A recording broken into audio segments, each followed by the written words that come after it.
성도님들을 주님의 이름으로 환영하고 축복합니다. 우리 옆에 분들과 함께 좀 인사했으면 좋겠습니다. 사랑합니다. 축복합니다.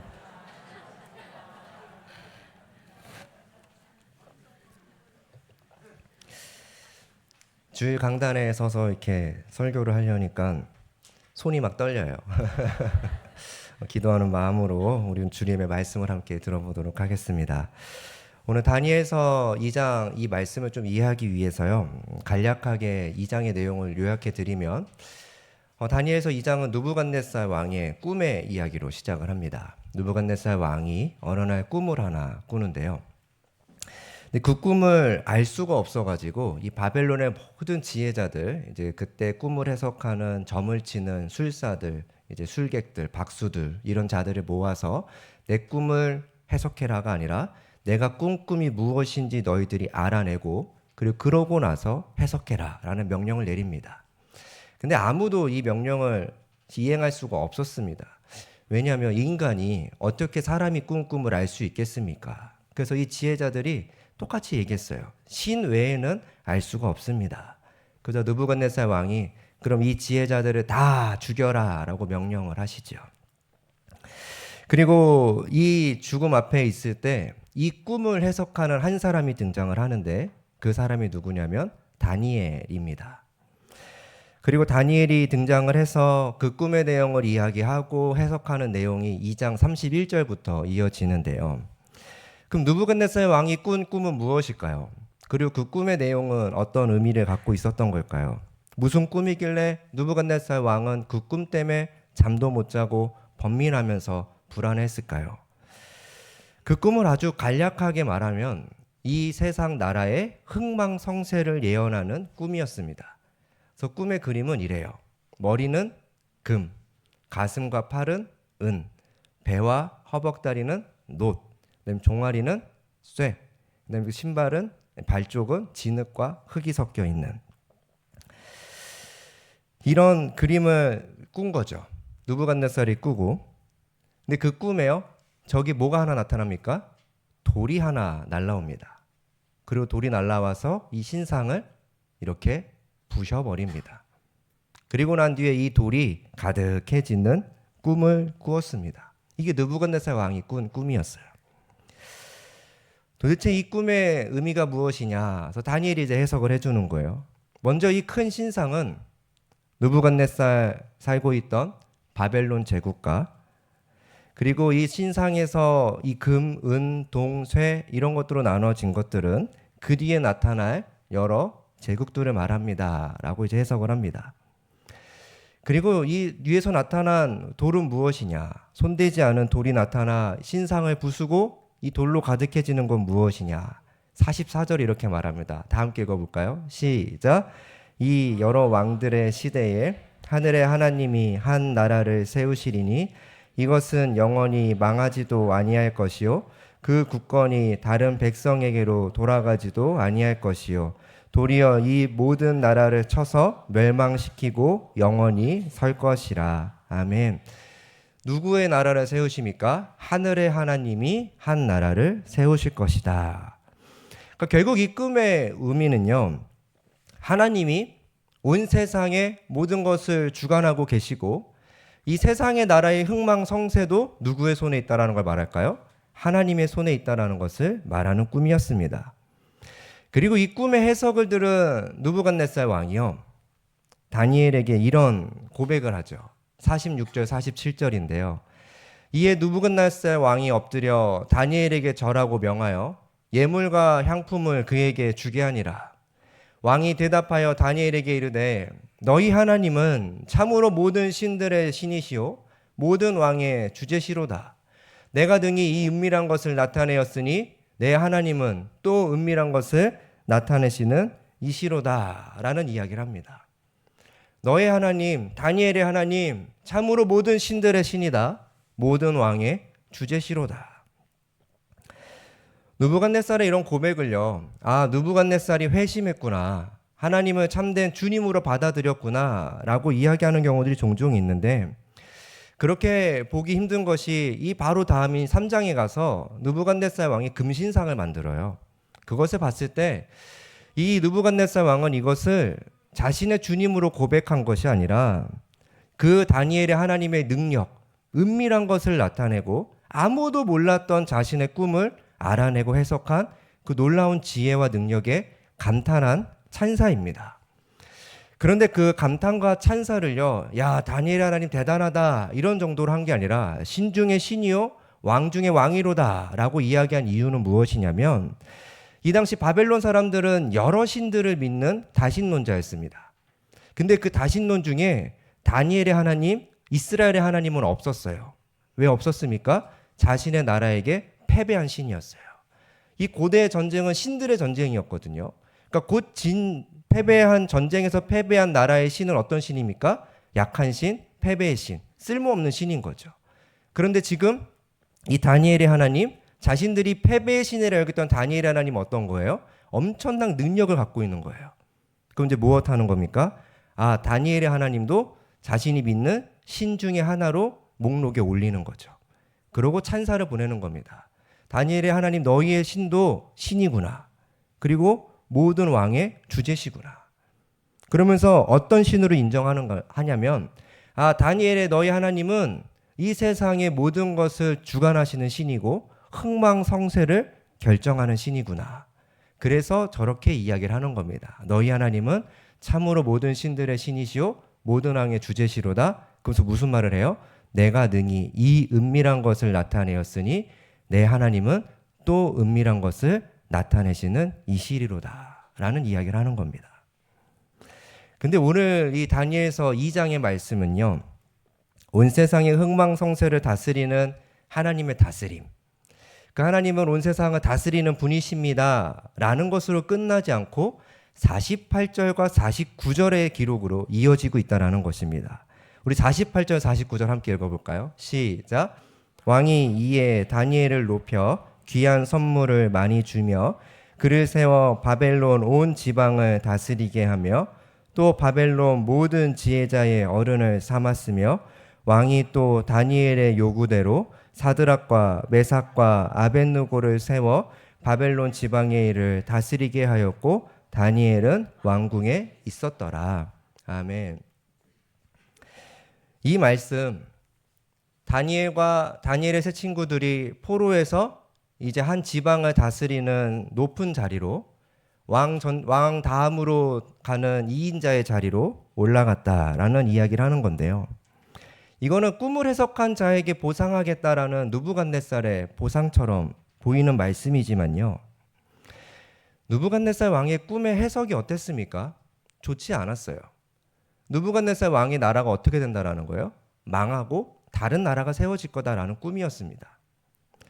자신의 나라가 망한다라는 해석을 하는 사람에게 큰 상과 보상을 내리는 것 가능한 일일까요? 왕권의 나라에선 결코 가능한 일이 아닙니다. 왕권을 축혀 세워야지 왕권이 망할 것입니다라는 사람에게 보상을 한다? 결코 쉬운 일 아닙니다. 근데 또 다니엘에게만 보상한 게 아니라요, 다니엘이 요청한 대로 그 세 친구에게도 보상을 한다라는 거예요. 보통 보상이 아니라 지방을 다스리는, 포로를 다스림의 위치로 올려놓는 보상을 해요. 조금 전까지 느부갓네살 왕은 어떤 왕입니까? 꿈을 해석 못합니다. 그러니까 다 죽여라 하던 왕 아닙니까? 근데 그런 왕이 지금 보상을 해요. 이게 참 현실적으로 어려운 게 성경에도 그런 이야기가 있습니다. 사울이요, 골리앗을 죽이면 보상을 하겠다 그래요. 무슨 보상을 하냐? 세 가지를 말합니다. 많은 재물을 하사하겠다. 그리고 두 번째는 내 딸을 주어 왕의 사위로 삼겠다. 또 세 번째는 그의 가족에 대하여 세금을 면제해 주겠다. 그리고 이 골리앗을 누가 물리칩니까? 다윗이 물리쳐요. 그 물리치는 장면이 17장에 나오는데요. 그리고 18장에 가서 다윗과 사울이 어떻게 되냐면, 제가 한번 읽어드릴게요. 사울이 다윗을 더욱더욱 두려워하여 평생에 다윗의 대적이 되니라. 사울과 다윗이 어떤 관계가 돼요? 원수의 관계가 돼요. 다윗은 골리앗을 물리친 이스라엘의 장수가 돼서 보상을 받아야 되는 건데 보상을 받기는커녕 사울 왕과 원수가 됩니다. 이게 무엇을 말해주는 겁니까? 세상의 현실이 그렇습니다.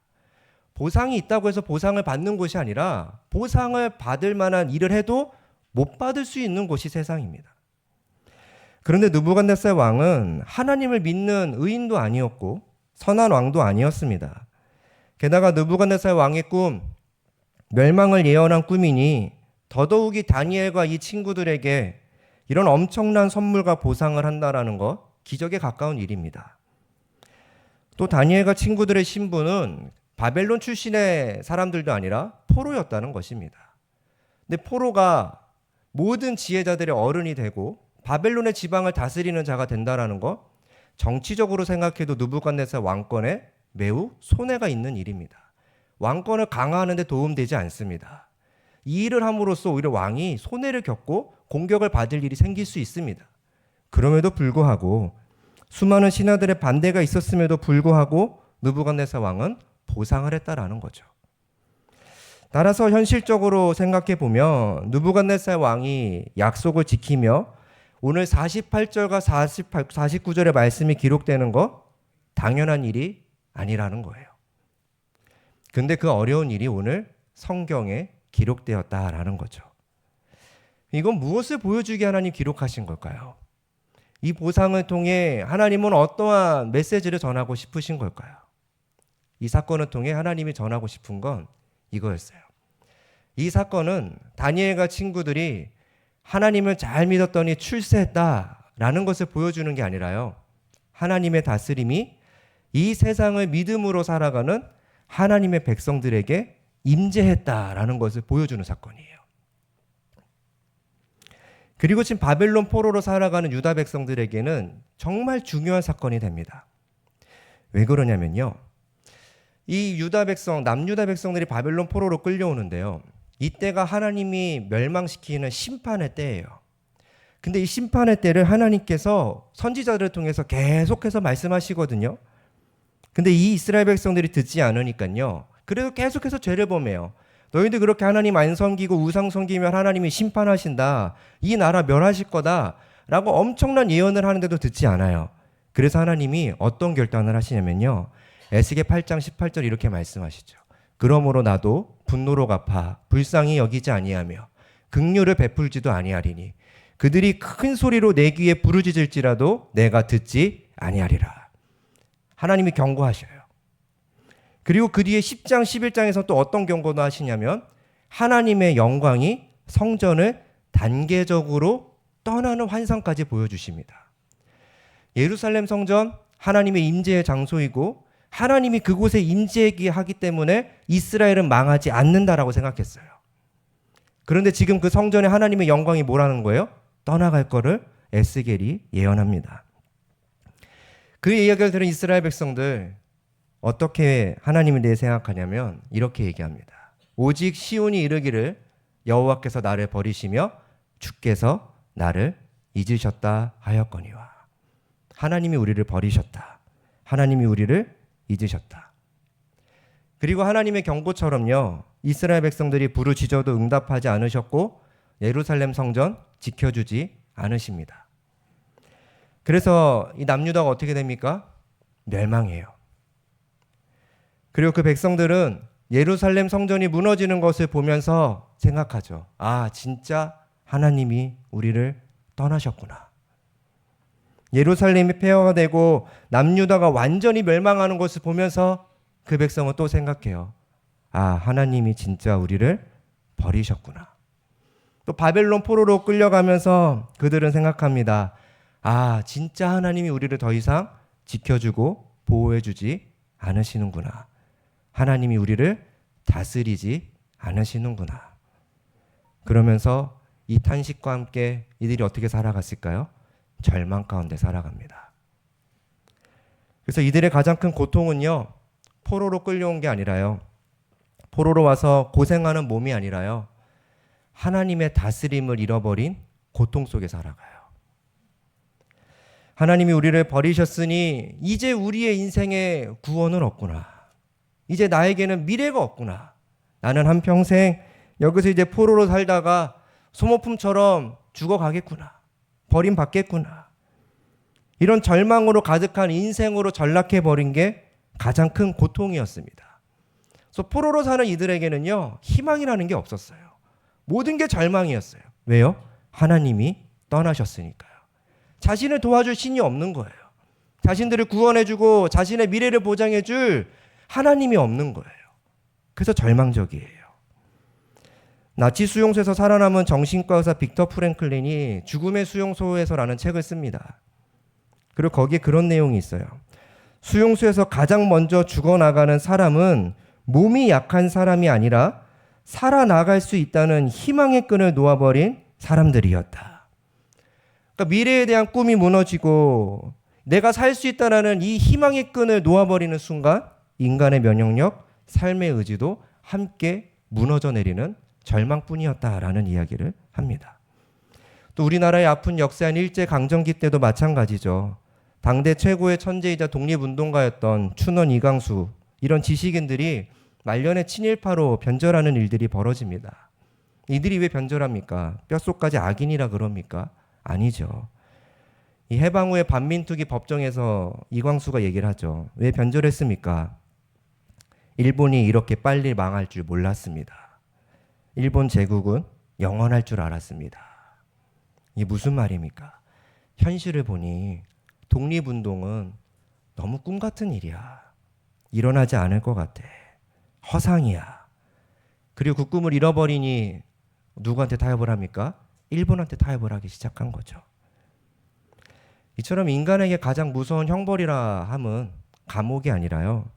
나의 몸이 힘든 것이 아니라 더 이상 내일이 없다라는 꿈의 상실이었습니다. 그리고 지금 바벨론 포로로 끌려온 이스라엘 백성들의 마음이 딱 그러한 마음인 것입니다. 그동안 이스라엘 백성들이 어떻게 꿈을 꿀 수 있었을까요? 어떻게 희망을 갖고 살 수 있었을까요?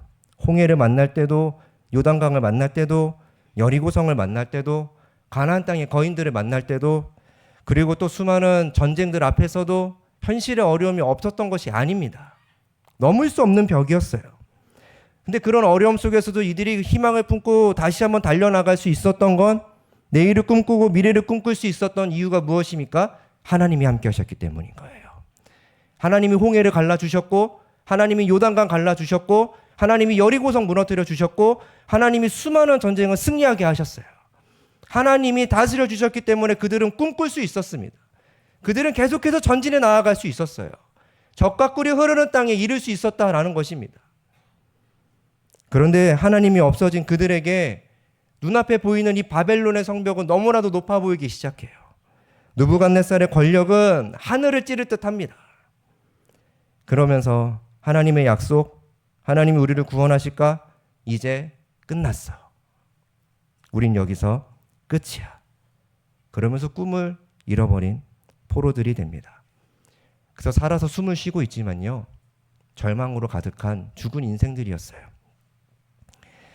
이것이 바벨론 포로로 살아가야 되는 이들의 현실이고 실상이었습니다. 그런데 그 절망의 한복판에서 무엇이 들려오는 거예요? 하나님이 임재가 나타나기 시작한 거예요. 그 사건이 무슨 사건인 거예요? 다니엘과 세 친구들의 사건이었던 거예요. 어떤 다스림이 임합니까? 하나님의 어떠한 임재가 보였습니까? 온 세상의 주관자로만 계신 게 아니라 한 사람의 인생의 흥망성쇠도 결정하시는 하나님이 다시 나타나신 거예요. 그리고 이 하나님의 다스림을 확인하는 순간 이 다니엘의 이야기를 듣는 포로들의 마음이 어떻게 바뀌었을까요? 절망의 인생이 다시 소망의 인생이 되기 시작하는 거죠. 꿈을 품기 시작하는 거예요. 다시 말하면 꿈을 잃어버린 절망의 인생, 꿈을 꿀 수 없는 포로의 인생이 다시 꿈을 꾸기 시작하고 다시 꿈을 향해 달리는 소망의 인생이 되었다는 겁니다. 그리고 이 사실을 어떻게 알 수 있냐고요? 시편 126편에 보면요, 이 바벨론 포로들이 예루살렘으로 돌아올 때요, 이런 고백을 해요. 우리 함께 읽어볼까요? 시작. 여호와께서 시온의 포로를 돌려보내실 때에 우리는 꿈꾸는 것 같았도다. 아멘. 이들이 왜 꿈꾸는 것 같았다라고 이야기할까요?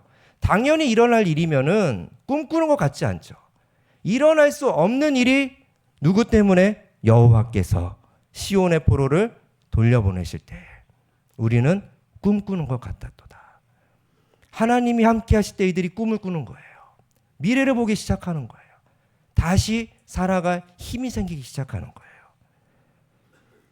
이처럼 하나님이 그 백성을 다스릴 때 그들이 포로에 있건 어디에 있건 그들의 인생은 절망의 인생에서 꿈을 꾸는 소망의 인생이 되어갑니다. 그럼 왜 하나님이 다스릴 때 우리 인간의 인생이 꿈을 꾸는 인생, 소망의 인생이 되는 걸까요? 그거는 우리를 다스리는 하나님이 꿈꾸시는 분이라 그렇습니다. 하나님은 자신의 백성들을 향해서 늘 무엇을 꾸시냐면 꿈을 꾸시는 분이에요. 그리고 그 꿈 가운데 다스리셔요. 조금 더 신학적인 얘기로 하면 하나님은 계획을 갖고 계신 분이라는 거죠. 그때그때 상황 따라 다스리는 분이 아니라요. 이 백성들을 어떻게 인도할지에 대한 청사진을 그리고 그 계획 안에서 하나님의 꿈을 꾸시면서 인도하셔요. 이 백성들을 향한 꿈을 갖고 인도하시는 분이 하나님이십니다. 그래서 애굽 땅에서 인도할 때도 어떻게 인도하시냐면요. 이스라엘 백성들의 고통의 신음소리가 들려옵니다. 그래서 하나님이 누굴 보내시나요? 모세를 보내셔요. 근데 모세를 보내실 때요. 그냥 보내지 않으셔요. 이러한 꿈을 보여주시면서 보내셔요. 우리 함께 읽어볼까요? 3장 7절 8절 시작. 여호와께서 이르시되 내가 애굽에 있는 내 백성의 고통을 분명히 보고 그들의 감독자로 말미암아 부르짖음을 듣고 그 근심을 알고 내가 내려가서 그들을 애굽인의 손에서 건져내고 그들을 그 땅에서 인도하여 아름답고 광대한 땅, 젖과 꿀이 흐르는 땅, 곧 가나안 족속, 헷 족속, 아모리 족속, 브리스 족속, 히위 족속, 여부스 족속의 지방에 데려가려 하노라. 아멘. 하나님의 꿈이 뭐예요? 출애굽이 아니에요. 젖과 꿀이 흐르는 그 땅으로 내가 데려가려 하노라. 이 모세를 보낼 때 하나님이 꾸신 꿈이에요. 그리고 그 꿈대로 이 백성들을 어디로 인도합니까? 젖과 꿀이 흐르는 가나안 땅으로 실제로 데려가십니다. 또 창세기 보면 요셉이라는 한 인물이 등장을 합니다. 요셉 어떻게 살았습니까? 형들의 시기 질투로 인해 그 아들이 어디로 팔려나가요? 보디발의 종으로 팔려나가요. 근데 거기서도 요셉은 열심히 살아요. 근데 또 누명을 써가지고 감옥에 갇힙니다. 근데 그 감옥에서도 열심히 살아요. 그 열심히 살면 좀 뭔가 빛이 날 줄 알았는데 그곳에서 꿈을 해보겠음에도 불구하고 그들이 잊어버려서 그 관원장들이 잊어버려서 계속 감옥에서 살아요. 그러다 어느 날 왕이 꿈을 꾸면서 그 꿈을 해석할 자를 찾다가 요셉이 생각나서 요셉을 추천하고 요셉이 그 꿈을 해석함으로 무엇을 이룹니까? 총리가 됩니다. 그래 애굽의 총리가 됐는데 총리가 된 거로 끝난 게 아니라요. 그 총리가 됐을 때 누구를 만나요? 자신을 종으로 팔았던 형들을 다시 만나요. 그리고 그 형들 앞에서 요셉이 이런 고백을 해요. 당신들이 나를 이곳에 팔았다고 해서 근심하지 마소서, 한탄하지 마소서. 하나님이 생명을 구원하시려고 나를 당신들보다 먼저 보내셨나이다. 요셉의 인생 얼마나 절망스러운 인생입니까? 그런데 요셉이 어떻게 이런 고백을 할 수 있습니까? 그 절망의 순간에 요셉과 함께 하시며 꿈을 꾸게 하시는 하나님의 다스림이 있었기 때문인 거예요. 요셉은 들었을 거예요. 요셉아, 그 창세기 말하잖아요. 하나님이 함께하고 있다고. 요셉은 들었을 거예요. 요셉아, 내가 너를 통해 이러이러한 일을 이룰 거야. 내가 너를 통해 이러한 꿈을 꾸고 있어. 이 하나님의 음성을 들었으니까 이렇게 말하는 거죠. 하나님이 생명을 구원하시려고 나를 당신들보다 먼저 보내셨습니다. 어떻게 요셉이 이런 고백을 할 수 있겠습니까? 또 하나님은 타락한 인간 구원하시기 위해 오래전부터 꿈을 꾸셨어요. 창세기 3장 15절부터 꿈꾸셨어요. 내가 너로 여자와 원수가 되게 하고 내 후손도 여자의 후손과 원수가 되게 하리니 여자의 후손은 내 머리를 상하게 할 것이요 너는 그의 발꿈치를 상하게 할 것이니라. 이 여자의 후손이 누굽니까?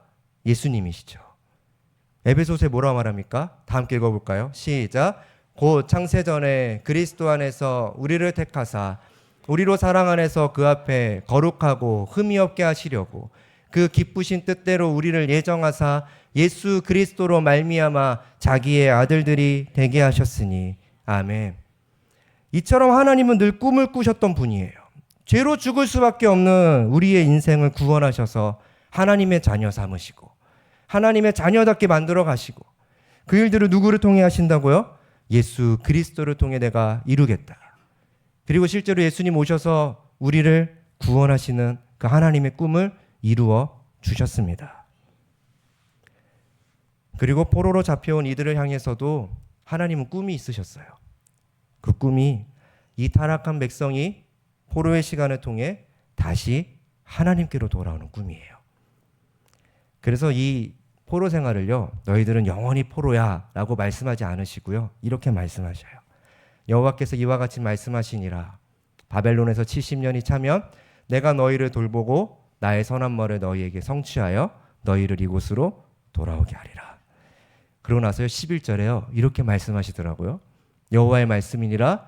너희를 향한 나의 생각을 내가 아나니 평안이요 재앙이 아니니라. 너희에게 무엇을 주셔요? 미래와 희망을 주는 것이니라. 아멘이십니까? 포로로 끌려간 그들에게 70년은 끝이 보이지 않는 절망처럼 느껴졌을 겁니다. 하지만 하나님의 다스림 안에서, 하나님의 계획 안에서 세우신 하나님의 꿈이 무엇이에요? 그 시간은 재앙이 아니라 하나님께로 다시 돌아오게 하는 미래와 희망이었어요. 이것이 하나님의 꿈이었습니다. 그리고 이러한 하나님이 다스리실 때 이 하나님의 꿈이 우리 안에 생기는 거예요. 인간은 원래 꿈꾸는 존재가 아니죠. 죄로 죽을 수밖에 없는 인생이 꿈을 꾼다는 건 뭡니까? 사치예요. 그리고 꿈을 향해 열심히 달린다는 건 뭘까요? 허무함이에요. 왜요? 죽으면 다 끝나는 인생이니까. 꿈꾸는 거 사치고 꿈을 향해 달리면 결국 끝나는 건데 허무한 뿐입니다. 그런데 꿈꾸시는 하나님이 이런 인생을 다스리기 시작할 때 꿈꿀 수 없었던 인간들이 꿈을 꾸기 시작해요. 아, 하나님의 나라를 위해 나는 무슨 일을 할 수 있을까? 이 땅에 하나님이 세우신 이 교회를 통하여 우리는 무슨 꿈을 꿀 수 있을까? 꿈꾸기 시작해요. 그리고 이 꿈을 꾸기 시작할 때 절망뿐인 인간들의 인생이, 허무뿐인 인생들이 희망이 생기고 소망이 생기고 미래가 생기고 그러면서 삶의 이유를 발견하게 되면서 그 인생이 무가치한 인생에서 가치 있는 인생으로 변하기 시작합니다. 이사야 선지자를 보시면 우시야 왕이 죽고 나라가 위기에 빠졌을 때 그는 절망합니다. 그때 하나님이요 보좌 위에 임재하셔요. 그리고 하나님이 나타나셔서 이사야와 대화를 하시는데 그 하나님 뵙는 순간 그가 이렇게 말하죠. 이사야 6장 8절 읽어볼까요? 시작. 내가 또 주의 목소리를 들으니 주께서 이르시되 내가 누구를 보내며 누가 우리를 위하여 갈고 하시니 그때에 내가 이르되 내가 여기 있나이다 나를 보내소서. 아멘. 이사야가 어떤 사람이 됩니까? 주의 목소리를 들으니 내가 누구를 보내며 누가 우리를 위하여 갈고 그때에 이사야가 이르되 내가 여기 있나이다 나를 보내소서. 베드로는 또 어떻습니까? 예수님을 3번이나 부인하고 어디로 갔을까요? 다시 고기 잡으러 갔어요. 실패감에 젖어 물고기나 잡으며 옛생활로 도망치면서 내가 무슨 제자냐, 내가 더 이상 예수님의 제자로 살 수 있겠냐, 이런 절망에 빠져 포기하고 물고기나 잡고 있었습니다. 근데 부활하신 예수님이 그 제자 베드로에게 나타나셔서 따뜻한 밥을 먹이시면서 그의 인생을 어루만져 주시기 시작할 때 그가 다시 꿈꾸기 시작해요. 무슨 꿈을 꿉니까? 내 양을 먹이라. 예수님의 사명자로 살아가는 꿈을 꾸며 위대한 사도로 다시 태어납니다. 이것이 하나님의 다스림입니다. 한 인생의 흥망성쇠를 다스리는 하나님의 다스림. 포로된 다니엘을 총리로 만드시고 절망한 이사야를 선지자로 부르시고 실패한 베드로를 사도로 세우신 이 하나님. 그리고 그 하나님이 오늘 누구를 다스리고 계십니까? 우리를 다스리고 계시죠. 아멘이십니까? 그리고 하나님이 그 인생들을 다스리기 시작할 때 포로된 것 같은 우리의 인생 다시 꿈꾸기 시작할 것입니다. 실패한 것 같은 내 인생 다시 사명감으로 불타오르기 시작할 겁니다. 그리고 그런 사명감과 꿈을 꾸는 교회가 우리 과림리 교회인 줄로 믿습니다. 그리고 그런 교회가 되기를 간절히 소망해서 그 하나님의 다스림이 우리 과림리 교회에 충만했으면 좋겠습니다. 그래서 우리 과림리 교회가요, 그냥 이 세상에 하나뿐인 교회가 아니라요, 하나님 나라의 꿈을 꾸는 교회가 되었으면 좋겠습니다. 왜 그럴까요? 하나님이요, 우리 과림리 교회를 향한 꿈을 꾸고 계시잖아요. 제가 꿈꾸는 게 아니라요, 이 교회의 머리 대신 예수님이 이 과림리 교회를 향한 꿈을 꾸고 계셔요. 그 하나님이 그리고 이 교회를 다스리고 계십니다. 그러니 이 교회는 꿈꿀 수밖에 없는 거예요. 자신의 영광을 버리시고 이 땅에 오시면서 하나님은 다스리셨어요. 하나님은 막연하게 저 하늘에서 팔짱을 끼고 이렇게 쳐다보면서 관망자처럼 다스리고 계시지 않아요. 친히 이 땅에 오셔서 친히와 우리와 함께 하시면서 우리와 함께 눈물도 흘고 기쁨도 함께 하시면서 또 우리의 삶의 모든 것에 동고동락하시면서 하나님은 함께 꿈꾸고 계셔요. 이 교회를 통하여 하나님의 나라를 향한 꿈을 꾸고 계신다고요. 그리고 그 하나님의 꿈이 우리 과림리 교회에 임하기를 간절히 축복합니다. 그래서 이사야에게 임했던, 베드로에게 임했던, 다니엘과 친구들에게 임했던, 그리고 더 나아가 이스라엘 백성들에게 임했던 그 하나님의 다스림이 오늘 우리 과림리 교회에 임하고 우리 한국 땅에도 임하고 온 세계와 열방에 임하기를 주님의 이름으로 축복합니다. 그래서 우리 과림리 교회도 이제 꿈꿨으면 좋겠어요. 우리 교회가 하나님 나라를 위해 무엇을 할 수 있을까? 나는 이제 하나님 나라를 위해서 어떤 일을 해야 합니까? 하나님을 위해 가야 할 곳이 있다면 이사야처럼 하나님 나를 보내소서. 예수님이 말씀하셔요. 내 양을 먹이라. 주님이 이제 그곳에 내가 가겠습니다. 우리 과림리 교회를 사용하여 주시옵소서. 다시 그러한 꿈을 꾸고 고민을 하고 기도하면서 우리 과림리 교회가 다시 하나님 나라의 꿈을 꾸기 시작하는 그런 복된 교회가 되기를, 하나님 나라를 누리는 교회가 되기를 주님의 이름으로 축원합니다. 기도하겠습니다. 하나님 아버지, 오늘도 우리 과림리 교회를 다스리는 분은 인간이 아니라 하나님이십니다. 우리 주 예수 그리스도십니다. 성령 하나님이십니다. 이 교회를 다스리실 때 막연하게 다스리시고 그저 그런 교회를 다스리는 게 아니라 하나님의 꿈을 가지고 계획을 갖고 다스리시오니 하나님, 이제 우리 과림리 교회가 다시 하나님의 꿈을 꾸게 하여 주시옵소서. 하나님의 나라를 위해 달려가고 정진하며 하늘의 소망을 품고 다시 한번 일어나게 하여 주시옵소서. 그래서 과림리 교회를 통하여서 하나님의 나라가 확장되어지게 하시고 하나님의 나라를 누리게 하시고 하나님의 나라가 완성되어 가게 하여 주시옵소서. 그곳에 귀히 쓰임받는 과림리 교회가 되도록 주님, 이곳에 주님의 손길로 충만하게 다스리시고 주관하여 주시옵소서. 주인이 되어 주시옵소서. 우리 모든 것들 주님께 맡겨드리며 예수님의 이름으로 기도드립니다. 아멘. 우리 시간 다 함께 자리에 일어나서 파송의 찬송 부르며 나아갑니다.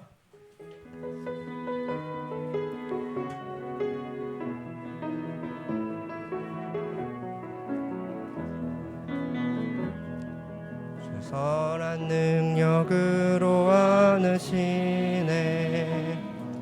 그 크신 팔로 날 붙드시네. 절망 속에도 흔들리지 않고 사랑하는 주 얼굴 구하리.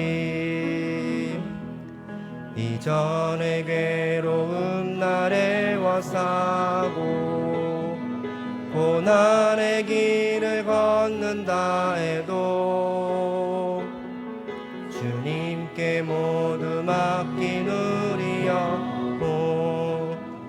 끝내 승리의 날을 맞으리. 주님이 마신 고난에 쓴 잔을 우리도 감사하며 받으리. 주님의 남은 고난 채워가며 예수와 보비의 살, 우리 두 팔을 높이 들고 찬양합니다. 선한 능력으로 일어서리, 주만을 지하리 믿음으로. 우리 고대 안에 주 오시구나.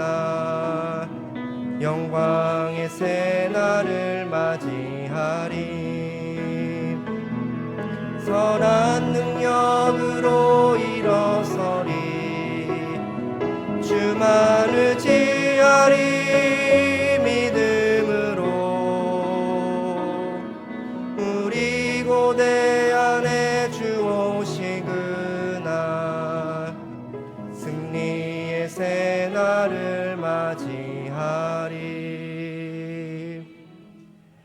지금은 우리 주 예수 그리스도의 은혜와 하나님의 크신 사랑과 성령의 교통하심이 하나님 나라의 꿈을 꾸며 절망의 인생에서 소망의 인생으로 살아가고자 하는 주님의 백성들 위해 이제는 하나님의 다스림에 충만하신 가운데 다시 꿈을 꾸며 살아가는 과림리 교회 위에, 또 그들의 삶의 터전 위에, 또 그들의 모든 가정 위에 지금부터 영원토록 함께 하시기를 간절히 축원하옵나이다. 아멘.